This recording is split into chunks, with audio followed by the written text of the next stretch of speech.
8 мифов о синдроме Дауна, в которые давно пора перестать верить. Каждый из нас слышал о людях с синдромом Дауна. Но много ли мы об этом знаем, да и знаем ли что-то вообще? Опасны ли люди с синдромом Дауна? Какие они? Болезнь это или особенность развития? Сегодня мы разберем главные заблуждения об этой особенности развития. Вы на канале «Замечательная жизнь». Мы начинаем.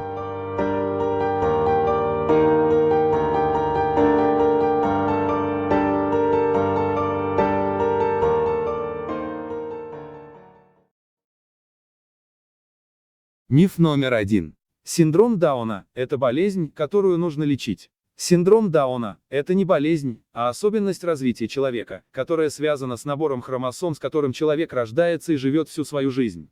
Болезнь Дауна – это устаревшее название этого состояния, которое уже давно не используется, и мы предлагаем исключить данное название из лексикона.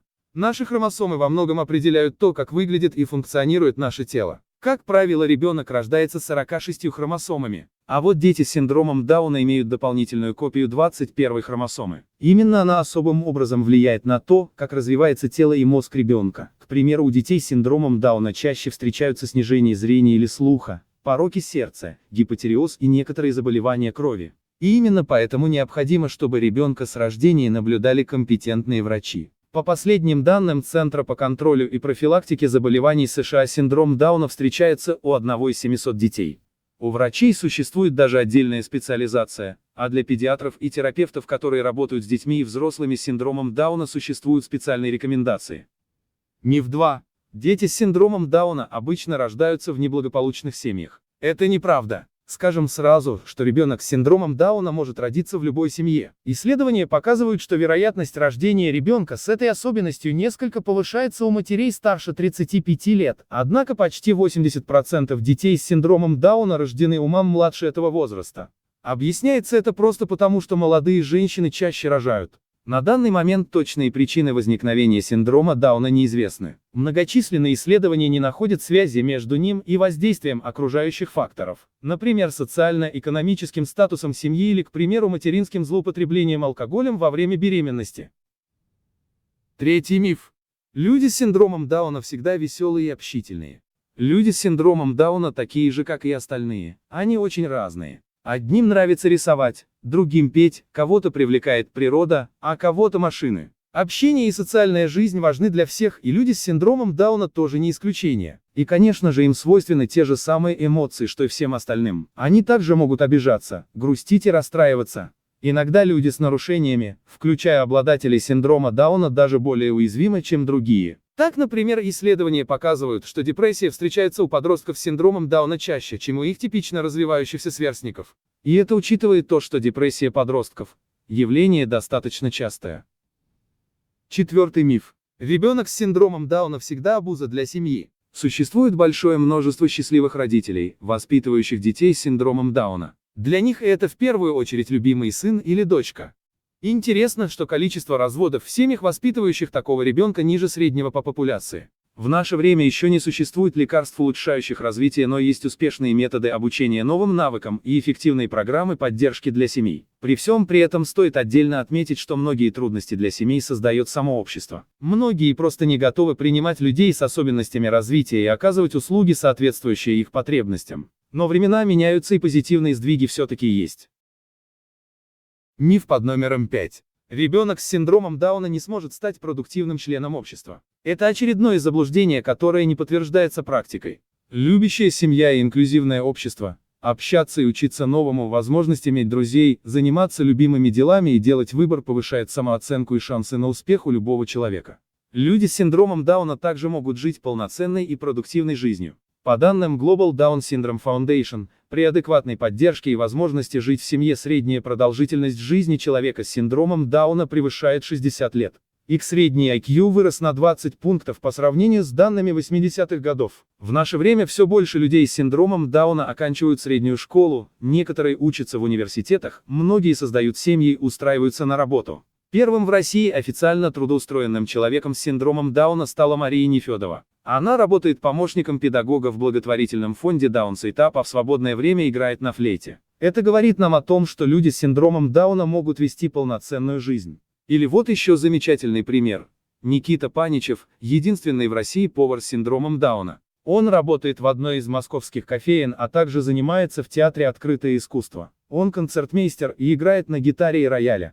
И таких людей достаточно много. Кто-то увлекается футболом, кто-то рисованием, кто-то поет изумительные песни. Как и у обыкновенного человека, у людей с синдромом Дауна тоже есть свои увлечения, хобби, таланты, и они стараются жить полноценной и интересной жизнью.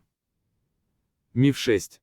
Люди с синдромом Дауна не способны полноценно общаться с окружающими и могут быть опасны. Но это, конечно, не только миф, но и бред. Агрессия не свойственна людям с синдромом Дауна. Если у них и бывают сложности с поведением, то они, скорее всего, обусловлены особенностями в развитии коммуникации и речи. Если у таких людей есть способ общения с окружающим миром, это может быть не только речь, но и жесты, карточки или электронное устройство, они могут совершенно адекватно выражать свои чувства, эмоции и желания.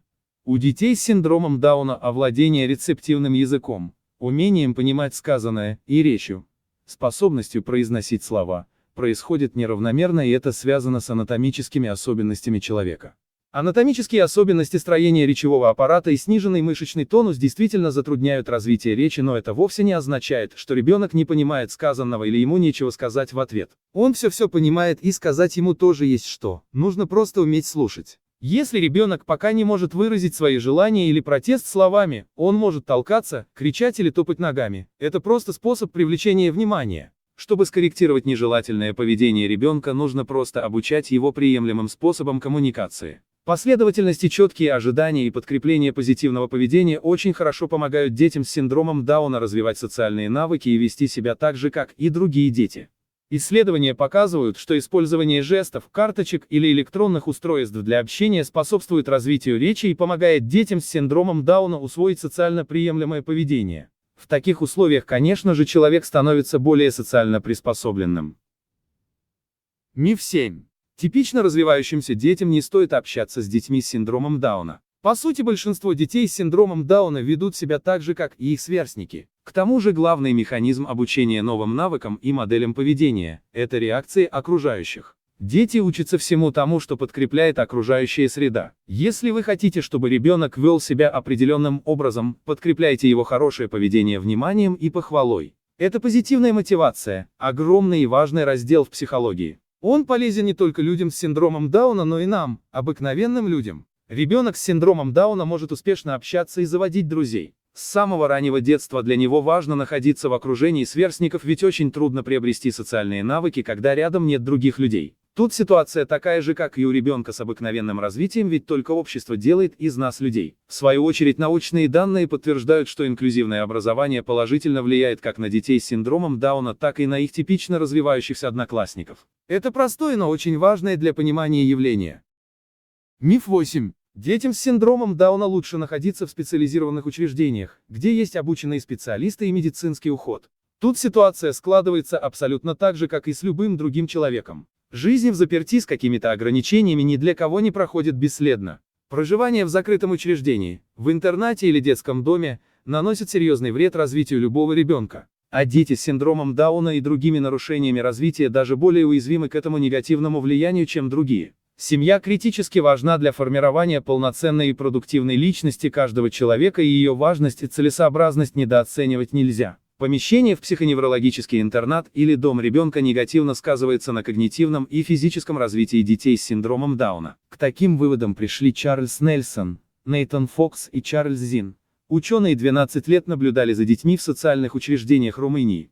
В 2019 году результаты исследования были опубликованы на русском языке фондом «Обнаженные сердца». Очень грамотные и познавательные исследования, которые помогут понять, что люди с синдромом Дауна такие же. Просто у них есть небольшие особенности. Это мощно! Вы досмотрели этот ролик до конца, а значит, что это было интересно. Если вы хотите смотреть еще больше таких же интересных роликов, то просто подпишитесь. Что может быть проще? До скорых встреч!